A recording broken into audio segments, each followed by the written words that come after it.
Hi guys, I hope you're all well. So today I wanted to talk about something that younger me would be disgusted at knowing that I have tried it out. But today I wanted to talk about whether books or Kindles are better, my reasonings, my fors and against for both, and basically just go through it all and let you know, because I have had my Kindle for 3-4 months now, and let's just say that I may be converted.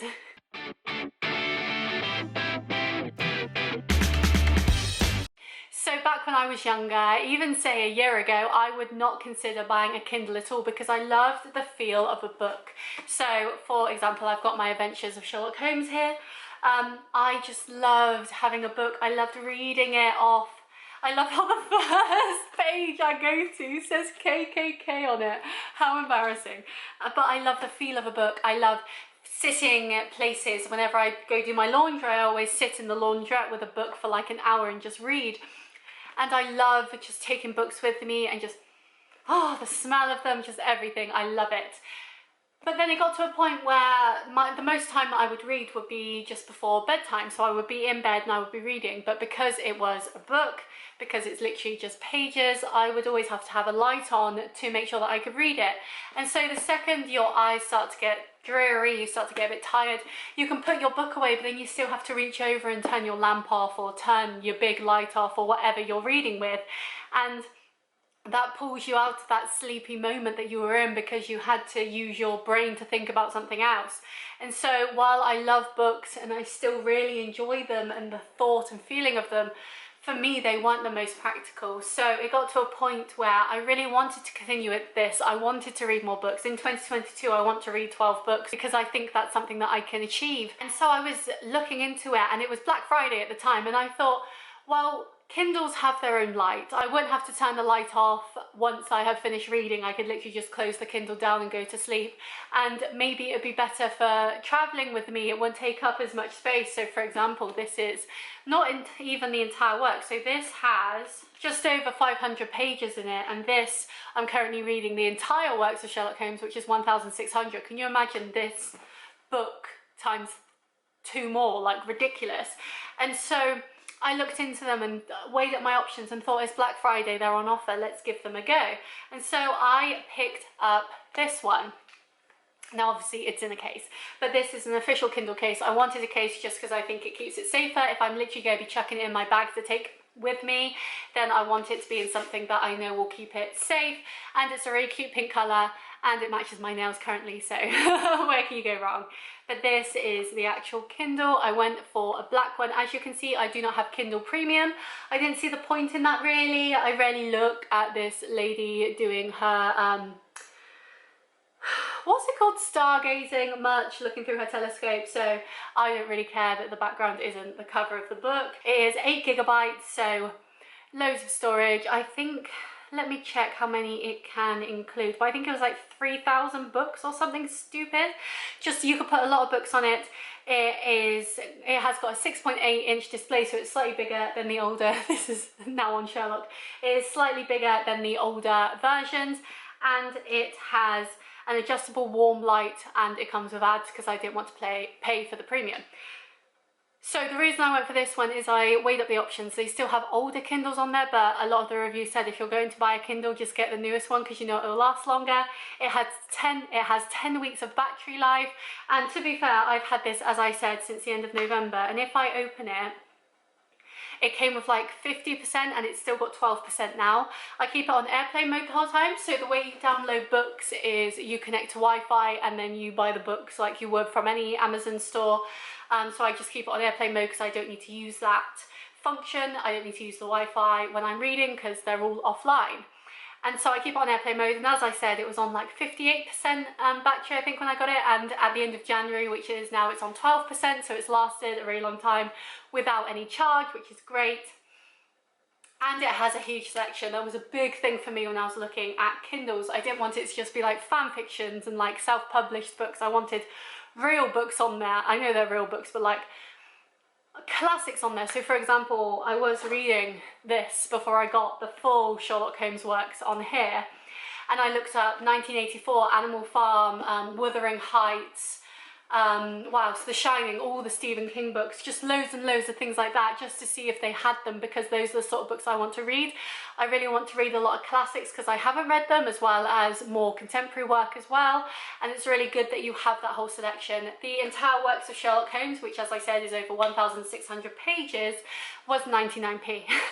So this one, which I thought was the entire works of Sherlock Holmes but actually isn't, was, it doesn't even say, it must have been over a tenner for this, easy, whereas 99p for a book that's got 1,600 pages in it and so many stories, no contest. And because it's got 8 gigabytes, you know that you can just fill this up with so many books and you'll be absolutely fine.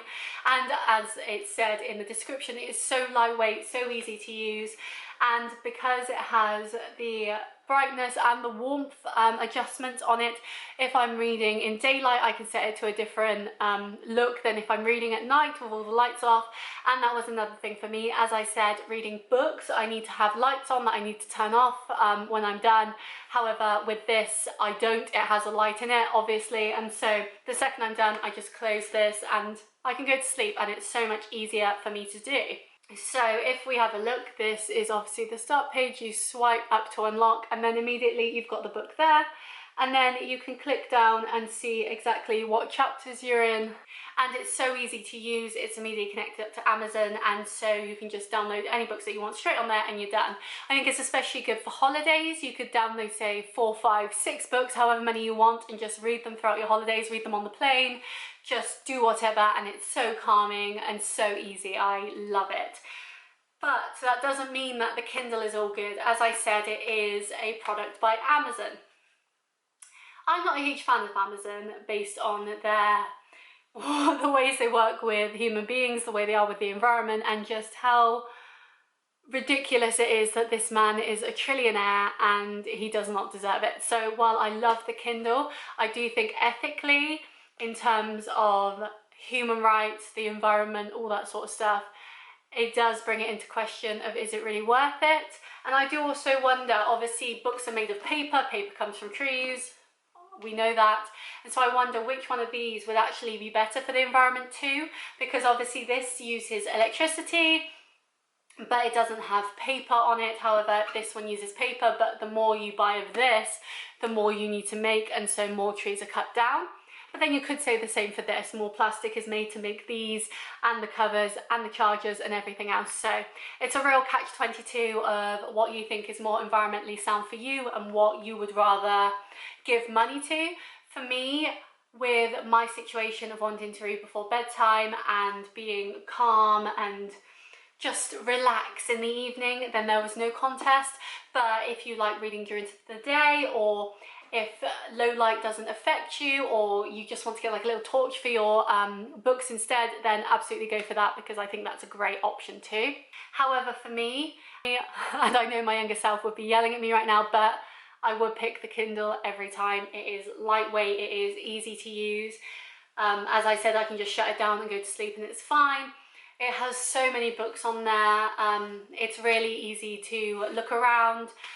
They do bundles of books, so I know Richard Osman has brought out a series of books, the Midnight Murder Club, I believe, or the Thursday Murder Club, and I want to read all of them, and you can get them in a bundle, so you save money there. And yes, you just have so much choice, and if you are someone who wants to read on the go, it's so easy to just chuck into your bag. However, this one being so thick, it might not be as easy to throw into a bag as say this one. You can also get magazines on there, so I like to read Cosmopolitan, so I could get my Cosmopolitan on here. I don't, I still buy them from the shop, but I could. It's just got so many options for you, and I just think it's brilliant. I think it's a great investment if you have the money. As I said, I bought mine in Black Friday, so I did save some money there, but if you have the money, or you are able to ask someone for it as a gift or anything like that, a birthday present, Christmas present, then I highly recommend. I would get a cover, because I think the cover really helps it. With the cover you can just shut it and it will turn your Kindle off, whereas if say you fall asleep and your Kindle's open, if you roll on it you might change the pages or whatever. And what I really love about the reading element of it too is it tells you how long, based on your reading standard, that it calculates as you read how long each chapter will take you to read. So for example, there are chapters that may take me 8 minutes, or there's some short stories that might take me 45. So say I'm at the laundrette and I know my washing has half an hour left to go, I can think, okay, this chapter is 25 minutes, so I can read that. Or, oh, this chapter is 35, so I won't get to the end, so I might as well wait and not read it, and read it at another time. And especially say you're not quite sleepy yet when you're in bed and you get to the end of a chapter, you can see, oh, the next chapter is only 5 minutes long, so I can easily read that and not stay up too late either. It's really, really handy, and it's just great. It's such a good invention. Like, I hate saying it because I was such a book person, but this has changed my reading world, and it makes reading so much more accessible for me. I like that you can change the text sizes, which really helps. You can add notes in. So for example, in Sherlock Holmes there are parts where he doesn't speak English, so you're able to click on them and see what the translation is and what notes other people have put in on that. And a big thing for me as well is I record all of my reads on Goodreads, the app, and that usually does it by pages, but you can also do it by percent of the book you've read, and with the Kindle it gives you a percent, so it does have pages in the corner. But you sometimes, and I've noticed this with Sherlock Holmes, you may be on page, say 1, and you click to go to the next page, but it's not page 2, it's still page 1 because it's continued on that page. And so you may think, oh, I've read 7 pages tonight, but really you've only read 2. And so it's good that you can either put in, it's really good that you can put in the percentage, because then you know, regardless of what page you're on, or whether the Goodreads version of the book you're reading matches the actual book you're reading. So for example, this one says it has 1,600 pages, but Goodreads might say 1,400 or whatever, or 2,000. Just because you can put the percentage in means that everything will stay within the right spot of the book, regardless of whether it has the right amount of pages or not. So that's really handy, especially if you want to keep track of how many books you're reading, which is what I use that for. So for me, it's a no-brainer. I love books. I have always loved books, but for ease of use, for accessibility, for being able to use it in low light and take it anywhere with me and being lightweight, the Kindle wins, and I don't think I'll ever go back to books. And I think even if I asked people for their book recommendations in the future, I would still get them on the Kindle. I wouldn't buy them, because you save money with it. It's a big investment at the start, but once you've got it, so many of the books, especially the classics, are so cheap, like from 99p or free if you get the Kindle Unlimited, that even though you spend over 100 quid to get it at the start, the amount of things you get for it is totally worth it. And I'm just so excited to see what else I get up to with this one. But yes, let me know what you think of the Kindle down below. This was a very top level tour of it. I'm not a techie person, I'm not really a proper review channel, and so I just really want to put out my thoughts as like a normal individual of what I thought of it. But I absolutely love it, and I would highly recommend to anyone who wants to get into reading more and wants it to be more accessible for them as well. But yes, let me know what you think. Are you more of a Kindle or a book person? Please like this video if you enjoyed and you found it informative. I put a new video up every Friday at 5 p.m. and I'd love to see you there, so please subscribe, and I will see you next time. Bye!